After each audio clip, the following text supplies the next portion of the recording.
here's the problem that I want to set up for you. Let's say that we have a piece of data, and we want to figure out repeatedly what the minimum or the maximum element of that data is. Well, if we pre-sort the data, that's a very fast thing to do because the minimum element is going to be either at the very beginning or at the very end, depending on whether we sort it in reverse order or not, and the maximum as well. If we were to remove elements, then if you remove the minimum most element, then the next first element would be the next most minimum. If you remove the maximum element, then the next furthest element, the next one to the far left or the far right, will be the maximum most. What if we were to insert new elements? Well, that's going to be kind of tricky because if we have to keep adding elements, we have to figure out where to place them. And things like that list just tends to be very slow when we insert at arbitrary positions because we have to shift things over. And even the collections.deque is going to be slow if we have to shift things over because the deque is only fast about appending to the very left-hand side or appending to the very right-hand side, not about arbitrary insertions in the middle. And so if we had some data and we want to consistently and repeatedly figure out what's the minimum element or the maximum element, what element has the lowest priority or the highest priority, and we were constantly inserting new elements, and those elements weren't always the smallest or the largest, but could have been anywhere in the middle, then we're going to find that this is going to be slow.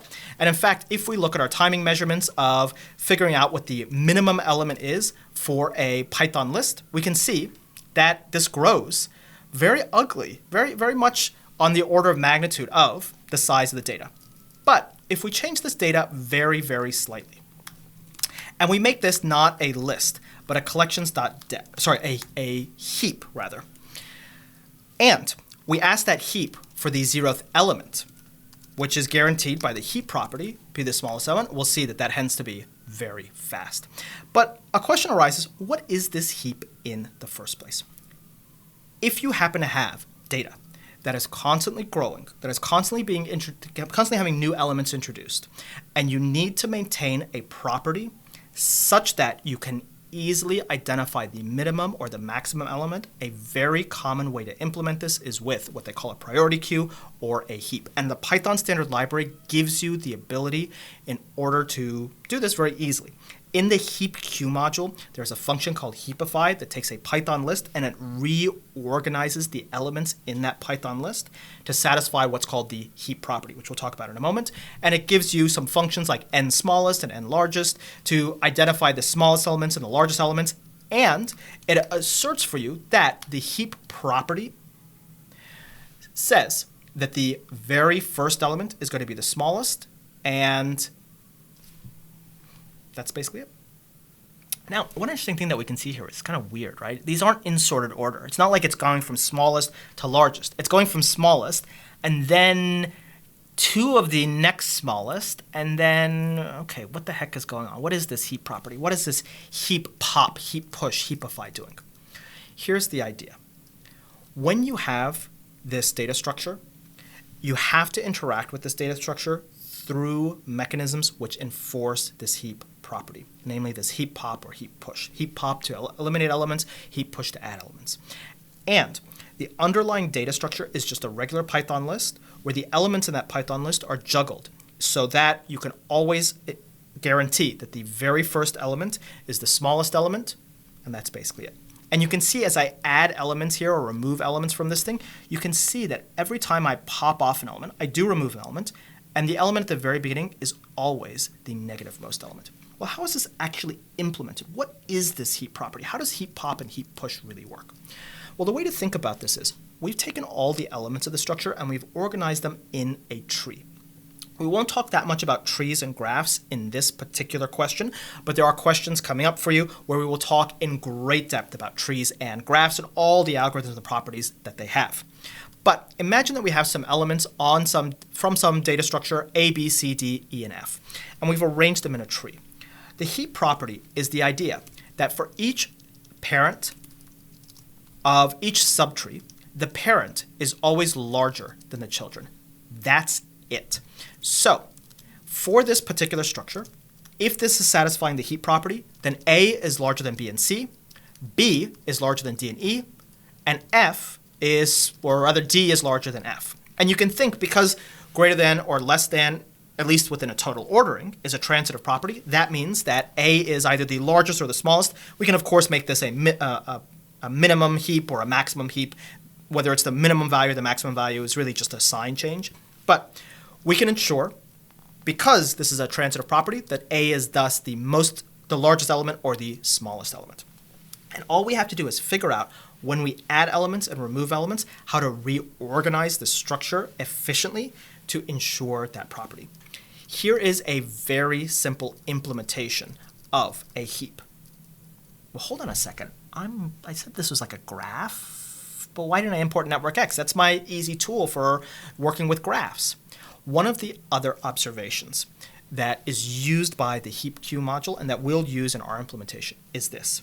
A binary tree that looks like this can be expressed in the form of a flat array where each element's children are located at specific known indices. In other words, for a particular element at an index like this element A at index 0, its children are located at the indices 2k plus 1 and 2k plus 2. So 2k plus 1, 0 times 2 plus 1, so its children are at 1 and 2. For the node B, its children will be located at 2 plus 1, 3, index 3, and index 4. So its children will be here and here, D and E. Oh, that's exactly what I see. And for an element like D, which is at index 0, 1, 2, 3, its children will be at 6 plus 1, 7, and 8. So its children will be here. And of course, we've reached the end of the structure, so there is no corresponding child. What you can see here is this array modeling as a compact representation that does not require as much pointer chasing, something that we'll talk about in a moment, as a typical network X digraph style linked implementation. And so this is why in our implementation of the heap, we have these two functions that identify, given an index, where would the children be located, and given an index, where would the parent be located. And just like in all of our examples, we implement the storage as just a fixed array of a fixed size because we won't deal with resizing. When we push an element, we just put an element at the very end of this array and then have it swim up to the position where it needs to be. When we remove an element, what we do is we grab the element at the beginning, and then and here I should actually move some things around just to make this better. We actually take the smallest element and we put it back, or we take the last element, we put it back to the top, and then we allow it sink to the bottom. We let it sift. The swim procedure is the reinforcement of the heap property. And all it means is you go through each pairing of elements from the bottom up, and you just swap them if the heap property is not maintained. So all this loop is doing is it's just saying, look at my parent. If I'm less than my parent, I'm done. The heap property is maintained. Otherwise, swap, and that's the new parent. That's all that we have to do when we swim values up. When we sync values, this probably should have been part of the heap pop logic, but we move the element at the very end to the top, and then we let it sink down. And all syncing is we look at our two children, and we say, if I'm not greater than, or if I'm greater than both of my children, then I break. Otherwise, figure out which of the children is larger, and then swap myself with a child, and just swap our way down.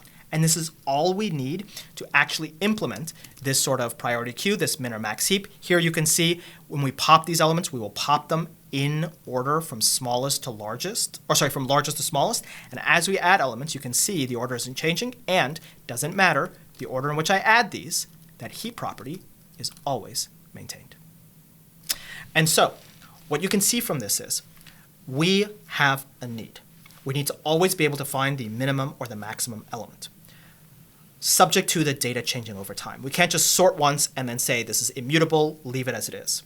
We need to maintain some property, and we need to maintain that property efficiently.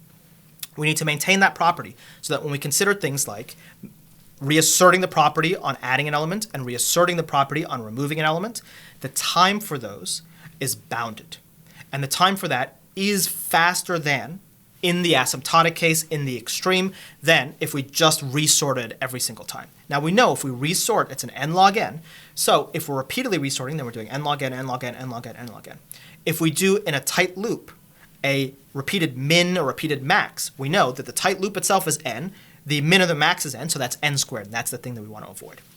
Here, what we can see is we can insert elements, and the heap property is going down the levels of this tree. It's just doing swaps down the levels of this tree.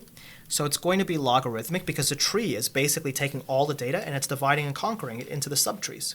So the assertion of that heap property should be logarithmic on both ends, which means if we were to look at some data where we're constantly inserting new elements and we were to push a new element in and pop a new element out, we know that this is going to be logarithmic. We know this is going to be logarithmic, and we know this is going to be linear on the total number of elements that we have. Therefore, we should see n log n behavior here, whereas if we wrote this as, for whatever in this, with a normal Python list, append some element, and then compute the min of all of these, well, what we'd see is this is 1 per element. This is constant time, but this is going to be our linear time, and the overall time complexity here is going to be n squared, which is our danger zone.